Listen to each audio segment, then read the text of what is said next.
The open উইণ্ডৰ সমূহ দৰ্শকক মই ৰিমজিমে স্বাগতম জনাইছোঁ। আজি আমাৰ মাজত উপস্থিত আছে বিশিষ্ট কবি, গীতিকাৰ, সংগীত শিল্পী, জনতাৰ শিল্পী doctor Banajit Bhatta sir. Sir, আপোনাক স্বাগতম জনাইছোঁ। আপোনাৰ এটা গীতৰ কলিৰে আমি অনুষ্ঠানটো আজি আৰম্ভ কৰিম বুলি ভাবিছোঁ। ঠিক আছে।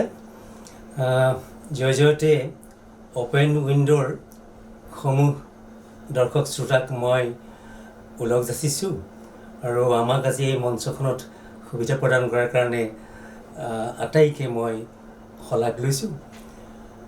আৰু মই সদায় আশাবাদী, যিমান দুৰ্যোগ নাহক কেলেই সদায় ভাবোঁ যে এটা দুখৰ নিশাৰ পাছত নিশ্চয় এটা প্ৰভাত, সুন্দৰ আশাৰ প্ৰভাত লুকাই থাকে। আৰু সেইকাৰণে এটি আশাৰ গীতেৰে মই আৰম্ভ কৰিব বিচাৰিছোঁ।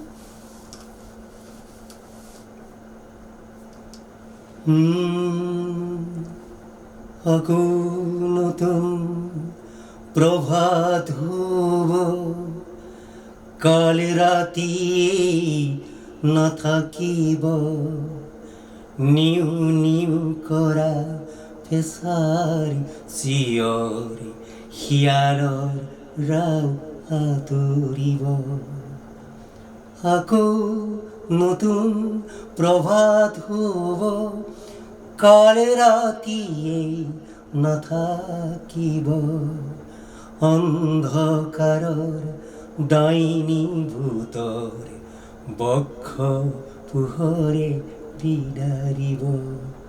আকৌ নতুন প্ৰভাত হ'ব, কালি ৰাতিয়ে নাথাকিব, নিউ নিউ কৰা ফেঁচাৰি চিঞৰি শিয়ালৰ ৰাও আঁতৰিব।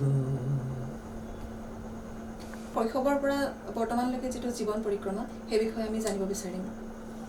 ঠিকেই। মোৰ জন্ম হৈছিলে নলবাৰী জিলাৰ অতি ভিতৰুৱা এখন গাঁও ভোজকুচি নামৰ ঠাই এডোখৰ, তেনেই ভিতৰুৱা। আৰু তাতেই মোৰ বাল্যকালৰ শিক্ষা তাতে আৰম্ভ হৈছিলে।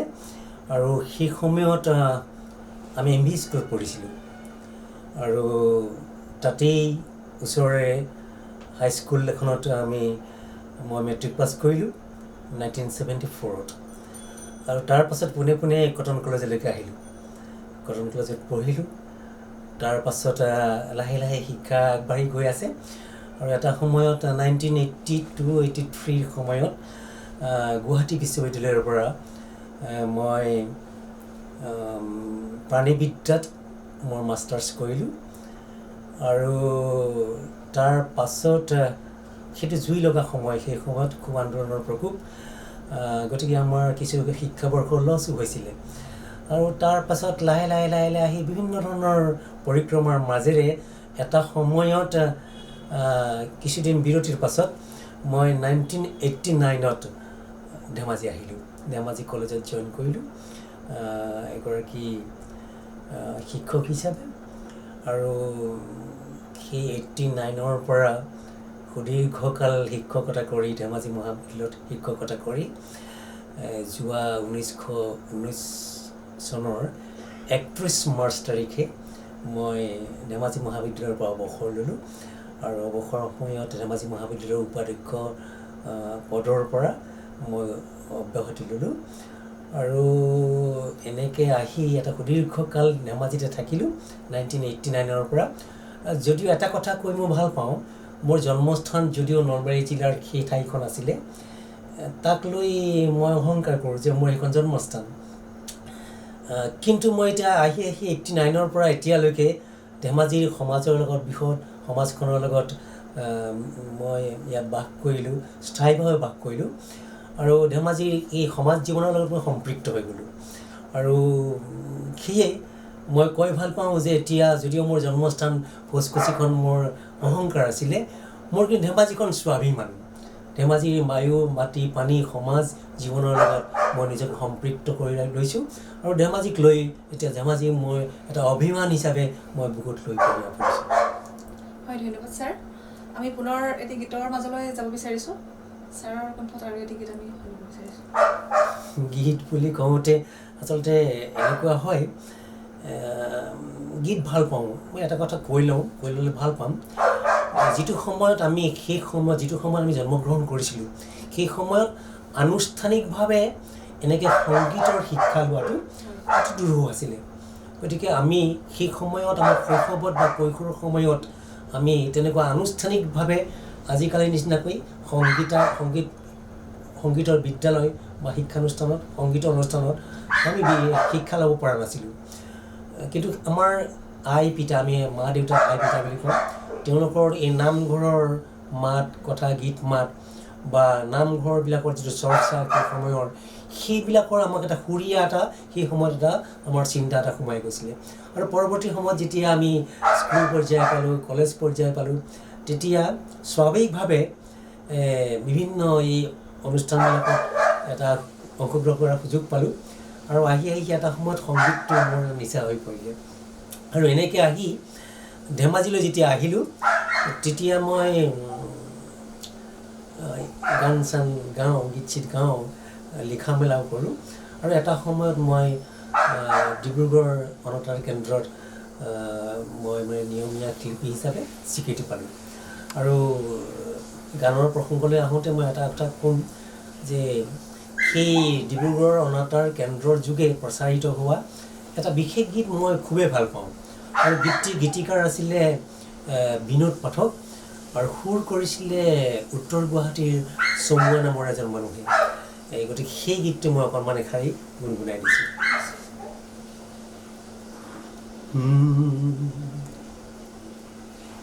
খোলা খিৰিকীৰে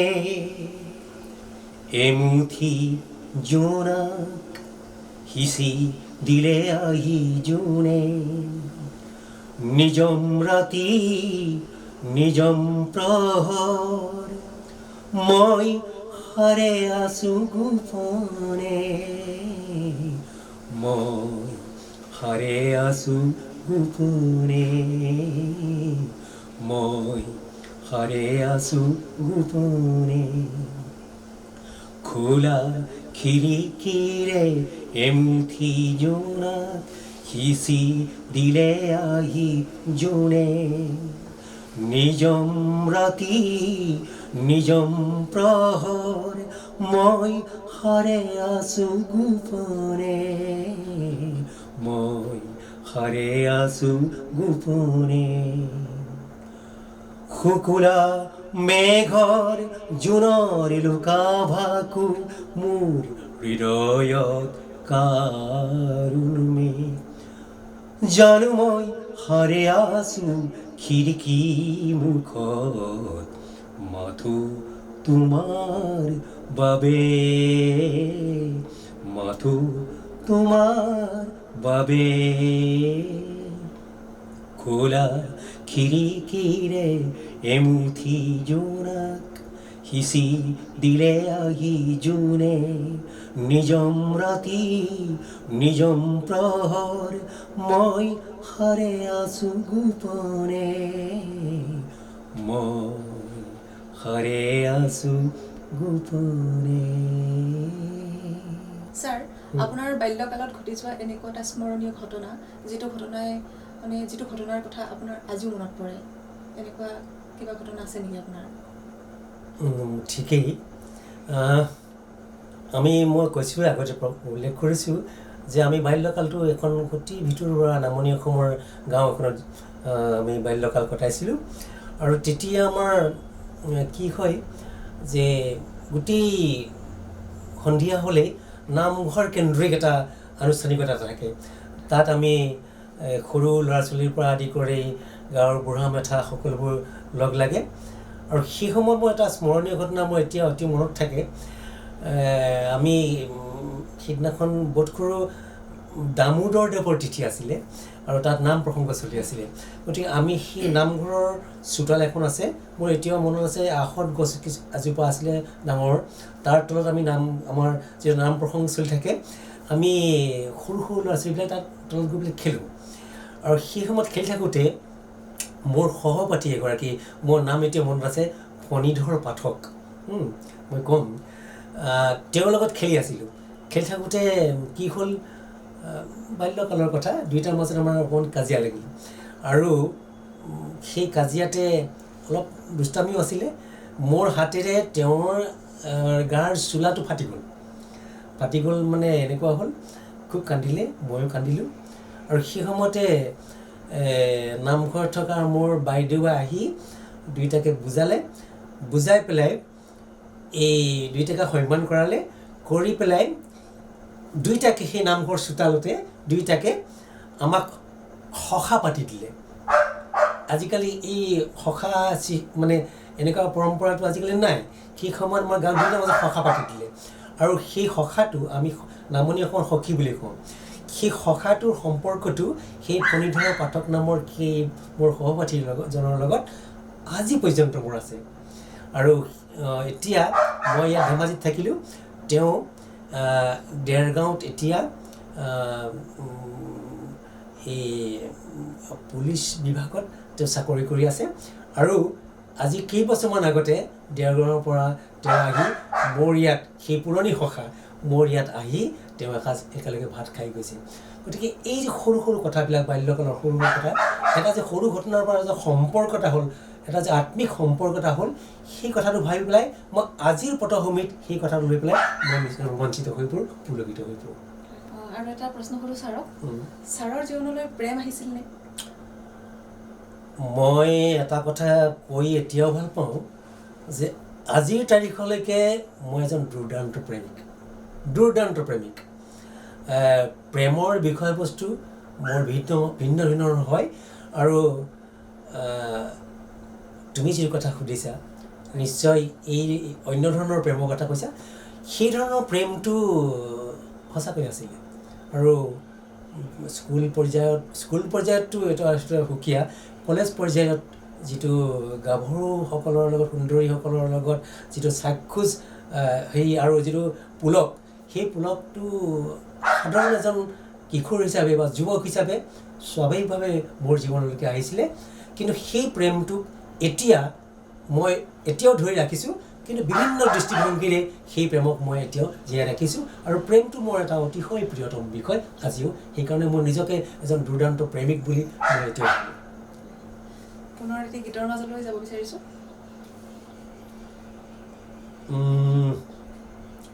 সাধাৰণতে কি হয়, মই নিজৰ জাতিটোক, নিজৰ উপজা যিখন ঠাই, সেইখনৰ ঠাইৰ প্ৰতি মোৰ এটা জাতীয়তা বোধ আৰু জাতীয় প্ৰেম এটা মোৰ সৰুৰে পৰা আছে। গতিকে জাতিটোৰ সংকটকালৰ সময়ত বা জাতিটোৰ যিকোনো ধৰণৰ এটা পৰিস্থিতিৰ সময়ত এজন সংবেদনশীল আৰু সচেতন মানুহ হিচাপে বা অসমীয়া হিচাপে মোৰ কিছুমান কথাই বিষয়বস্তু আমনি কৰে। আৰু তেতিয়া স্বাভাৱিকভাৱে অন্য ধৰণৰ প্ৰতিবাদ কৰিব নোৱাৰিলে মই সুৰীয়াভাৱে সেই ধৰণৰ প্ৰতিবাদ কৰিব বিচাৰোঁ। আৰু তেনেকুৱা এটা মই মোৰ আইৰ জন্মভূমিৰ প্ৰতি লিখা এটি গীত অকণমান মই গুণগুণাই দিছোঁ।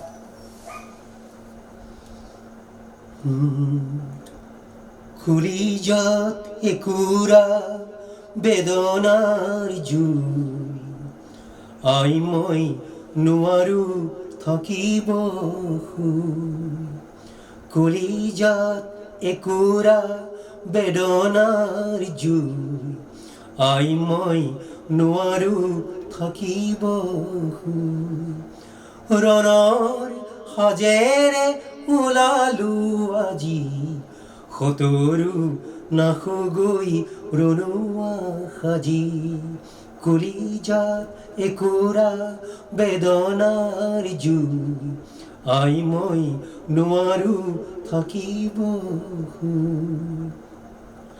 আই তোৰ বল বুকুতে অচিনা চৰাই বহিল, আই তোৰ ঘৰৰে মজিয়াত মৰণৰ সভা বহিল।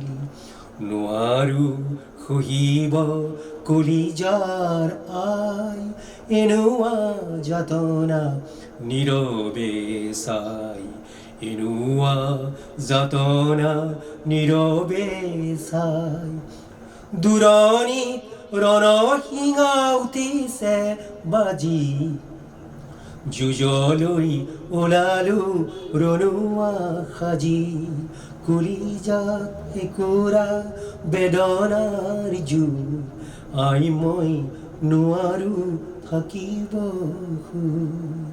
আই মই নোৱাৰো থাকিব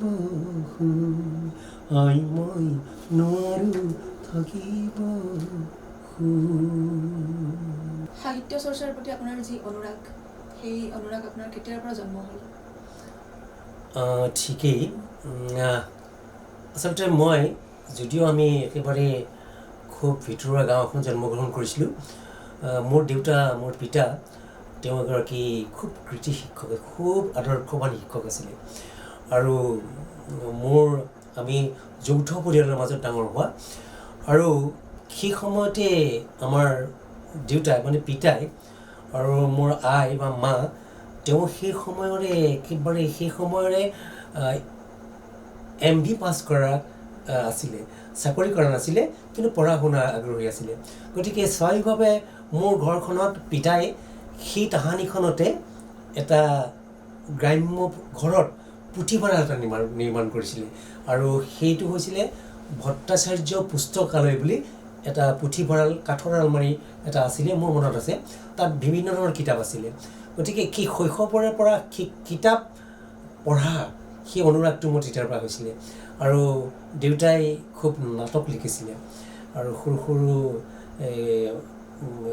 সৰু গল্প লিখিছিলে গতিকে সেইটো এটা তেতিয়াৰ পৰা এটা অনুৰাগ এটা বাঢ়িল আৰু মোৰ স্কুলীয়া দিনৰ পৰা মই এই হাতত কলম লৈ পেলাই বাইদেৱে লিখিছিলে দেউতাই লিখিছিলে লিখাৰ কামটো মই তেতিয়াৰ পৰা আৰম্ভ কৰিলোঁ আৰু আহি এটা সময়ত যেতিয়া স্কুল পৰ্যায় পালোঁ স্কুলৰ আলোচনীবিলাকত মোৰ যেতিয়া প্ৰকাশিত লিখনিবিলাক ওলাল মনটো উৎসাহিত হ'ল আৰু তেনেকৈ আহি এটা সময়ত মই কলেজ ইউনিভাৰ্চিটি পৰ্যায়ত মই সৰু লিখাবোৰ লিখি পেলাই আলোচনী মেগাজিনত এইবিলাকত দিবৰ কাৰণে চেষ্টা কৰিলোঁ আৰু যেতিয়াই ছপা আখৰত মেগাজিন আলোচনীত মোৰ লিখাবিলাকত নিজৰ নামটো পালোঁ তেতিয়াৰ পৰা মোৰ অনুৰাগটো বৃদ্ধি হ'ল আৰু এই চৰ্চাটোৰ প্ৰতি আগ্ৰহ বাঢ়িলে আৰু আহি তেনেকৈ প্ৰায় 1993 পৰা মই বিভিন্ন বাতৰি কাগজ আৰু আলোচনীত চেগা চুৰুগাকৈ মই আজি পৰ্যন্ত সেই ধাৰাবাহিকতা ৰক্ষা কৰিছোঁ আৰু এই সদ্যহতে অলপ আজি 2021 চনৰ 17 জানুৱাৰী তাৰিখৰ দিনাখন সেই মই 1993 চনৰ পৰা 2001লৈকে বিভিন্ন বাতৰি কাগজ আৰু আলোচনীত যিবিলাক প্ৰকাশ হৈছিলে তাৰ পৰা নিৰ্বাচিত কেইটামান প্ৰবন্ধ সংকলন লৈ মই 452 পৃষ্ঠাৰ এখনি মই গ্ৰন্থ এটা উলিয়ালোঁ বঞ্জিত ভট্টৰ সৃষ্টি আৰু অন্তৰ্দৃষ্টি বুলি সেইখন মানে মই উলিয়ালোঁ নক্সা পাব্লিকেশ্যনে উলিয়াইছিলে প্ৰকাশ কৰিছিলে আৰু মোৰ সৌভাগ্য যে সেই কিতাপখন যোৱা 17 জানুৱাৰী তাৰিখে ডিব্ৰুগড় অনাতাঁৰ কেন্দ্ৰৰ মুৰব্বী লোহিত ডেকা ডাঙৰীয়াই তেখেতে আনুষ্ঠানিকভাৱে উন্মোচন কৰিছিলে আৰু এতিয়ালৈকে ডাঙৰ কলেবৰৰ সেইখনেই মোৰ প্ৰকাশিত গ্ৰন্থ আৰু দ্বিতীয় গ্ৰন্থ এখনৰ কাম মই হাতত লৈছোঁ এতিয়া নকওঁ কিন্তু এটা খুব এটা টাফ আৰু চেলেঞ্জিং কাম আৰু বিষয়বস্তু হ'ব ডক্টৰ ভূপেন হাজৰিকা তাৰ ওপৰত মই এটা নেক্সট মই প্ৰকল্প এটা আৰম্ভ কৰিছোঁ খুব গৱেষণামূলক এটা কাম আৰু হাতত লৈছোঁ আচলতে ভূপেন হাজৰিকাৰ ভাল পাওঁ আৰু তেখেতৰ গানবোৰ গোৱাটো এটা জাতীয় দায়িত্ব হিচাপে ভাবোঁ কিন্তু কেতিয়াওতো ভূপেন হাজৰিকাটো হ'ব নোৱাৰি আমি কেৱল তেওঁৰ গানবিলাকৰ চৰ্চা কৰা আৰু গানবিলাকৰ প্ৰচাৰ কৰা মৰম কৰা এইটো আমাৰ দায়িত্ব আৰু সেই দায়িত্বৰে মই তেখেতৰ প্ৰতি শ্ৰদ্ধা জনাই অকণমান গীতটি গাম আৰু এই গীতটি মোৰ দৃষ্টিত এনেকুৱা ধৰণৰ হয় এই গীতটি এটা মানে কি আজিকালি যিটো আমাৰ ইকো টুৰিজিম ব্ৰহ্মপুত্ৰখনৰ লুইতখনত লৈ পেলাই ভূপেন হাজৰিকাই কিন্তু সেই সময়তে ইক' টুৰিজিমৰ ধাৰণা এটা দিছিলে এই গীতটি মানে লুইতৰ পাৰৰ বেলি ডুবাৰ যিটো নান্দনিক দৃশ্য সেই দৃশ্যটোক তেওঁ উপজীব্য হিচাপে লৈ সেই সময়তে এটা ইক' টুৰিজিমৰ ধাৰণা এটা তেওঁ দিছিল গতিকে সেই গীতটি অকণ মই গুণগুণাবৰ চেষ্টা কৰিম অস্ত আকাশৰে সপোন ৰহনে খানি ক্লান্ত লুইতৰে এঙুলীয়া পানী বয়ে যায় বয়ে যায় বয়ে যায় কোন সুন্দৰৰে শিল্পীয়ে পদুম ফুলৰ নাৱেৰে ময়ূৰ পংখী ৰহনবোৰ দিয়ে চতিয়া দুয়ো পাৰে কত মানুহ কত যে ইতিহাস কত যুগৰ শত আশা নিৰাশাৰে নিশ্বাস লক্ষ যদি দিগন্ত শিল্পীয়ে তোমাৰ পদুমৰে পাঞ্চৈ চপুৱা এবাৰ দেখিবা জীৱনৰে দেখিবা জীৱনৰে দিগন্ত অপাৰ বেলি যে যায় বেলি যে যায় বেলি যে যায় অস্ত আকাশৰে সপোন ৰহন খানি ক্লান্ত লুইতৰে হেঙুলীয়া পানী স্যাৰ আজিৰ সমাজ ব্যৱস্থাৰ সম্পৰ্কে আপোনাৰ ধাৰণা কি মানে আমাৰ সমাজখন আজি কোন দিশে এটা জটিল সময় জটিল সন্ধিক্ষণত আচলতে জাতিটো আমি এতিয়া থিয় হৈছোঁ যিটো আমাৰ বৰ অসমৰ ধাৰণা সেই বৰ অসমখনটো আজি বাস্তৱিকত নাই যিখন আমি অসম আছোঁ যিখন অসমক লৈ পেলাই অসমীয়া মানুহখিনি আমি ইয়াত জীয়াই আছোঁ দৰাচলতে আজি এই ৰুঢ় বাস্তৱত জাতিটোৰ অদূৰ ভৱিষ্যতে জাতিটোৰ আমি একেবাৰে নিষ্কণ্টক এটা ভৱিষ্যত বুলি একেবাৰে ক'ব পৰা নাযায় বিভিন্ন দৃষ্টিকোণৰ পৰা জাতিটো আজি এটা সন্ধিক্ষণত উপনীত হৈছে বিশেষকৈ এই ধৰণৰ যদি চলি থাকে বিভিন্ন ধৰণৰ সামাজিক আমাৰ কাৰক কিছুমান আহিছে যিটো অৰ্থনৈতিকভাৱে ৰাজনৈতিকভাৱে সাংস্কৃতিকভাৱে জাতীয় সত্তাটো বিপন্ন কৰি তুলিছে আৰু এই সময়ত আমি এমুঠিমান যিখিনি অসমীয়া ভাষী অসমীয়া মানুহ আছোঁ সেই অসমীয়া মানুহখিনি আমি যদি সচেতন নহওঁ আৰু বাস্তৱক যদি আমি উপলব্ধি কৰিবলৈ নিশিকোঁ তেতিয়াহ'লে অসমীয়া হিচাপে জাতিটো কিন্তু ভৱিষ্যতটো তেনে অন্ধকাৰ আৰু এই ক্ষেত্ৰত এগৰাকী সচেতন ব্যক্তি হিচাপে মোৰ এটাই আহ্বান আমাৰ কিন্তু জোৰ পৰি হাত পালেহি প্ৰতিজন অসমীয়াই অতি আন্তৰিকতাৰে আৱেগশূন্যভাৱে বিবেকক প্ৰাধান্য দি জাতিটোৰ জটিল সন্ধিক্ষণত সঠিক সিদ্ধান্ত যদি আমি নলওঁ আৰু সেই সিদ্ধান্ত যদি সকলোবোৰ ক্ষেত্ৰতে বিশেষকৈ অৰ্থনৈতিক দিশত সামাজিক দিশত ৰাজনৈতিক দিশত সেই আৱেগবৰ্জিতভাৱে বিবেকবান হিচাপে আমি যদি জাতিটোৰ বাবে থিয় নহওঁ তেতিয়াহ'লে কিন্তু অদূৰ ভৱিষ্যতে আমাৰ এই অসমীয়া জাতিটোৰ ভৱিষ্যতটো মই খুব এটা নিষ্কণ্টক বুলি মোৰ মনে নধৰে গতিকে এই সময়ত মই গোটেই অসমৰ অসমীয়া মানুহখিনিক এটাই আহ্বান জনাম আহক আৱেগশূন্যভাৱে বিবেকক প্ৰাধান্য দি জাতিৰ স্বাৰ্থত জাতিৰ হকে থিয় দিয়াৰ কাৰণে সকলোৱে আগবাঢ়ি আহোঁ, তাকে আহ্বান কৰিছোঁ। আপুনি দীৰ্ঘ সময় ধৰি শিক্ষকতাৰ লগত জড়িত হৈ আছে আৰু বৰ্তমানো হৈ আছে জড়িত। আপোনাৰ অভিজ্ঞতা কেনেকুৱা শিক্ষকতা জীৱনৰ? ঠিকেই। মোৰ মানে উল্লেখ কৰি আহিছোঁ যে মোৰ বংশানুক্ৰমিকভাৱে মই এটা শিক্ষকতাৰ লগত জড়িত এটা পৰিয়ালৰ লগত মই ডাঙৰ দীঘল হৈ আহিছোঁ। আৰু শিক্ষকতাটো সেইকাৰণে মই শিক্ষকতা যি কিমান পবিত্ৰতা আছে আৰু কিমান দায়বদ্ধ এটা সেৱা, সেইটো মই উপলব্ধি কৰিছিলোঁ শৈশৱৰ পৰা। আৰু সেইকাৰণে মই যেতিয়া আনুষ্ঠানিক শিক্ষা সাং কৰিলোঁ, তাৰপিছত মই যিহেতু ধেমাজি মহাবিদ্যালয়ত শিক্ষকতা কৰিবলৈ আহিলোঁ 89ত, কিন্তু মই শিক্ষকতা আৰম্ভ কৰিছিলোঁ প্ৰাগজ্যোতিষপুৰ কলেজত। প্ৰথম অস্থায়ী শিক্ষকতাৰ পদ তাত মই আৰম্ভ কৰিছিলোঁ।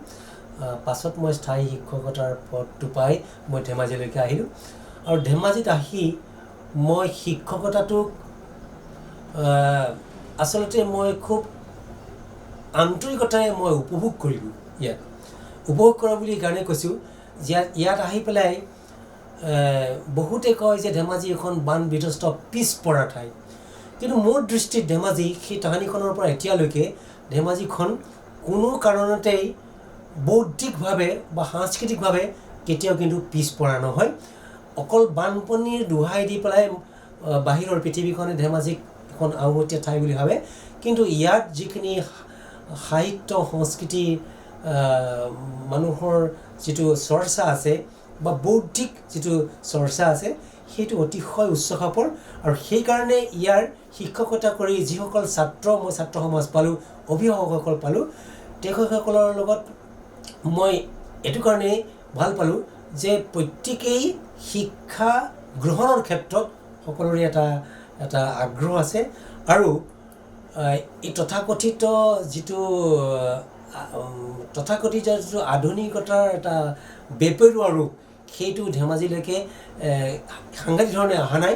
সেইকাৰণে শৈক্ষিক অনুষ্ঠানবিলাকৰ শৈক্ষিক পৰিৱেশটো বহু ক্ষেত্ৰত বহু শিক্ষানুষ্ঠানৰ তুলনাত অতিশয় পবিত্ৰ হৈ আছে। আৰু সেইকাৰণে এনেকুৱা এখন শিক্ষানুষ্ঠানত ধেমাজি মহাবিদ্যালয়ত শিক্ষক হিচাপে শিক্ষকতা কৰিব পাৰি ছাত্ৰসকলৰ মাজত, মোৰ শিক্ষক বন্ধুসকলৰ মাজত, সমাজখনৰ মাজত, বৃহত্তৰ ধেমাজি অঞ্চলৰ সমাজখনৰ লগত নিজকে সম্পৃক্ত কৰি মই শিক্ষকতা জীৱনটো যথেষ্ট উপভোগ কৰিলোঁ।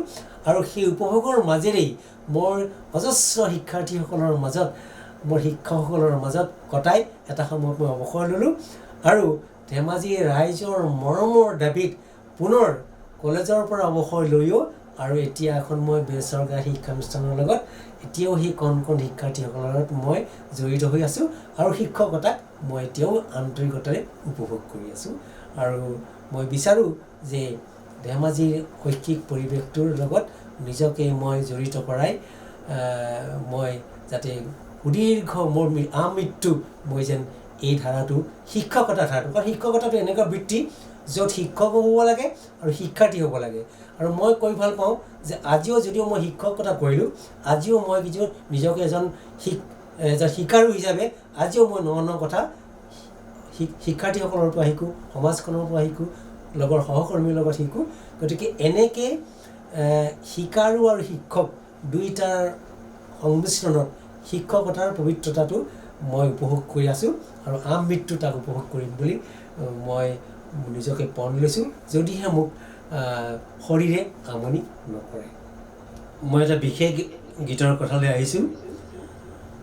আৰু এই গীতটি মই ধেমাজি মহাবিদ্যালয়ৰ মঞ্চত অনেকবাৰ গাইছোঁ।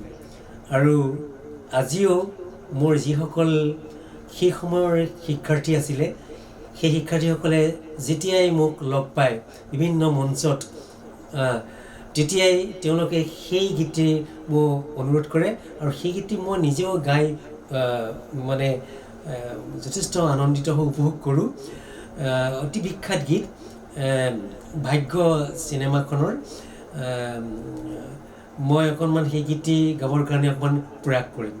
কোনে জানে তোমাৰ সপোন হ'বনে পূৰণ আকাশতে থকা জনে লিখে কপালৰ লিখন কোনে জানে তোমাৰ সপোন হ'বনে পূৰণ আকাশতে থকা জনে লিখে কপালৰ লিখন জীৱনৰে আনে তিনাম পদুম পাতৰ পানী প্ৰভাতে যে কাল সন্ধিয়াৰ নে যা নে আসনি আসনি কোনে জানে কাহানি হয় উষাৰ মৰম আকাশতে থকা জনে লিখে কপালৰ লিখন কোনে জানে তোমাৰ সপোন হ'বনে পূৰণ আকাশতে থকা জনে লিখে কপালৰ লিখন কোনে জানে কোনে জানে কোনে জানে শেহতীয়াকৈ আপুনি গীতৰ কিবা নতুন কাম কৰিছে নেকি?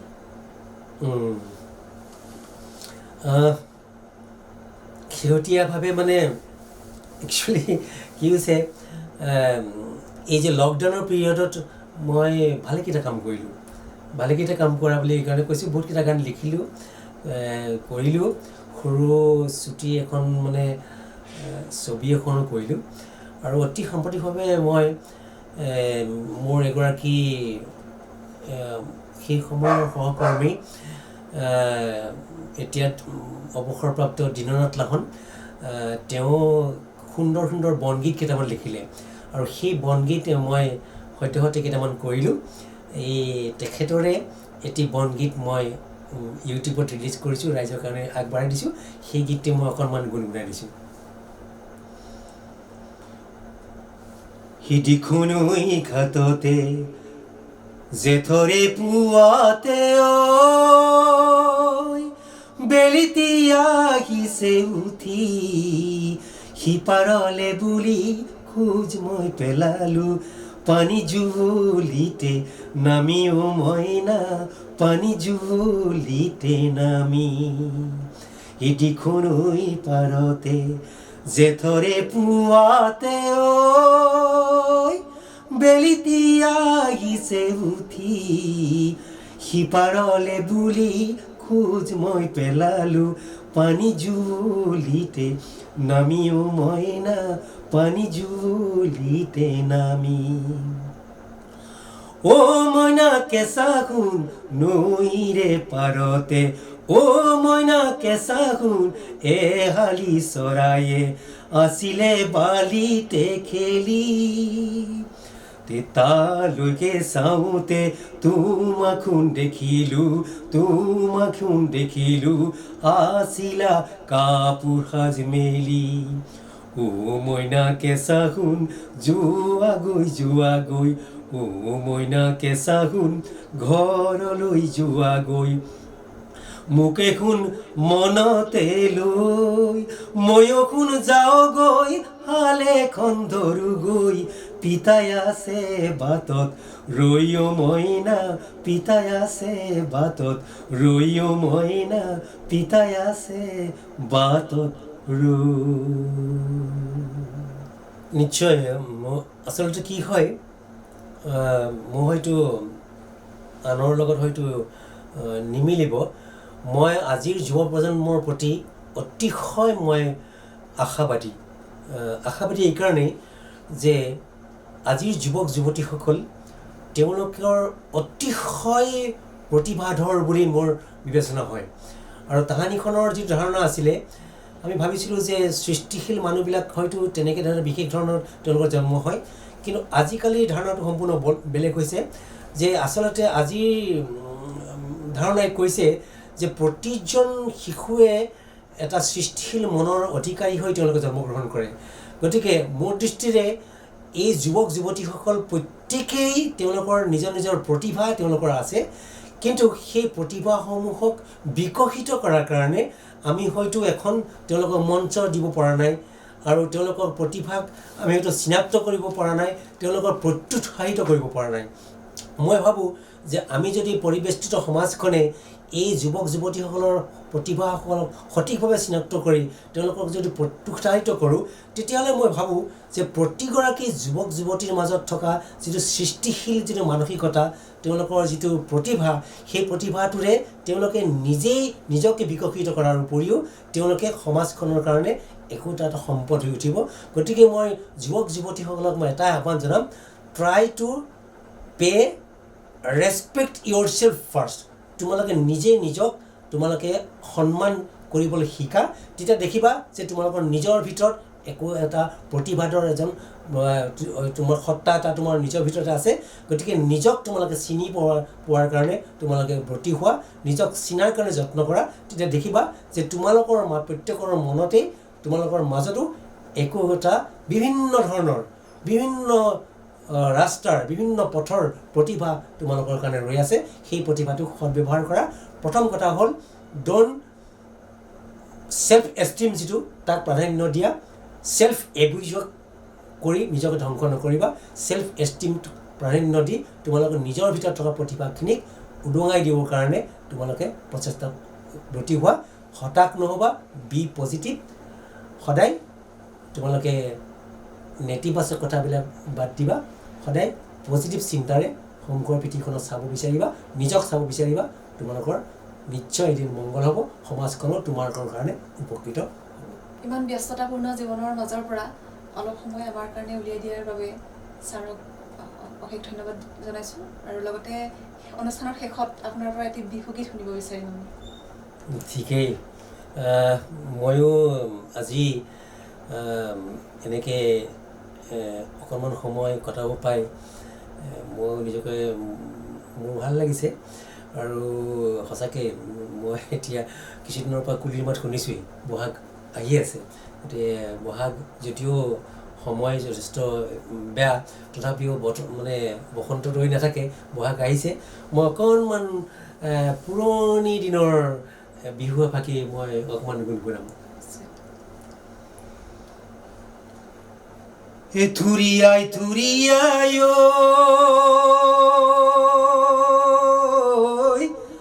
ও তামোল খুৱাইছিলা, তাৰ মাজত দিছিলা লম, সেই তামোলখনিতো কি যাদু কৰিলা, মনতে লগালা ৰং,